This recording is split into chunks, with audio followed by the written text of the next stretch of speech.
ડભોઈ તાલુકામાં વિદ્યાર્થીઓ બેહાલ। 10 ગામો વચ્ચે શાળાના સમયે માત્ર એક જ બસ। 200થી વધુ વિદ્યાર્થીઓના ભવિષ્ય સામે સવાલ।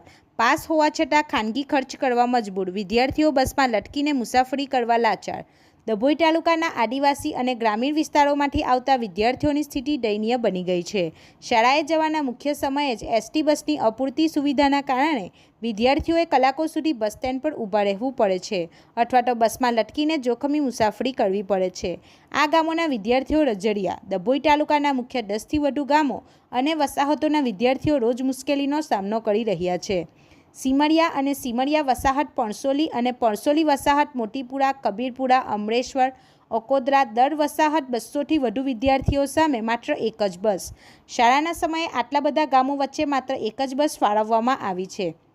જોખમી મુસાફરી। એક જ બસ હોવાથી વિદ્યાર્થીઓને દરવાજે લટકીને જવાનો વારો આવે છે, જેનાથી ગંભીર અકસ્માતનો દર રહે છે।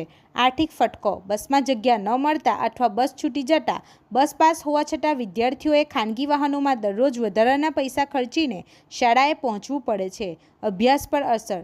કલાકો સુધી બસની રાહ જોવામાં વિદ્યાર્થીઓનો કિંમતી સમય અને ભણતર બગડી રહ્યું છે। નેતાઓ અને તંત્ર સામે પ્રજાનો રોષ। સરકાર દ્વારા ટ્રાયબલ વિસ્તારોમાં શિક્ષણ અને સુવિધાઓ માટે કરોડો રૂપિયાની ગ્રાન્ટો આપવામાં આવે છે, પરંતુ ધરાતલ પર વિદ્યાર્થીઓ પ્રાથમિક સુવિધાથી પણ વંચિત છે।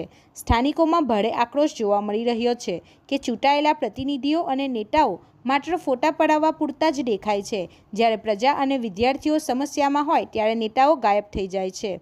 વિદ્યાર્થીઓ અને વાલીઓની સ્પષ્ટ માંગ। વિદ્યાર્થીઓ અને વાલીઓની સરકાર તથા એસટી નિગમ પાસે એક જ માંગણી છે કે શાળાના સમયગાળા દરમિયાન તાત્કાલિક ધોરણે વધુ 2 વધારાની બસો શરૂ કરવામાં આવે, જેથી 200થી વધુ વિદ્યાર્થીઓનું ભવિષ્ય ન બગડે। હવે જોવાનું એ રહે છે કે શિક્ષણના મોટા દાવા કરતી સરકાર આ વિદ્યાર્થીઓની હાડમારી દૂર કરશે કે પછી આમ જ લોલમલોલ ચાલ્યા કરશે। રિપોર્ટર ફજલ રજાક ખત્રી સાથે ગુજરાત અદ્ભુત ન્યૂઝ, ગુજરાતી। આપણી આસપાસ બનતી ઘટનાના સમાચાર જોવા માટે ગુજરાત અદ્ભુત ન્યૂઝ ગુજરાતીને લાઈક કરો, શેર કરો।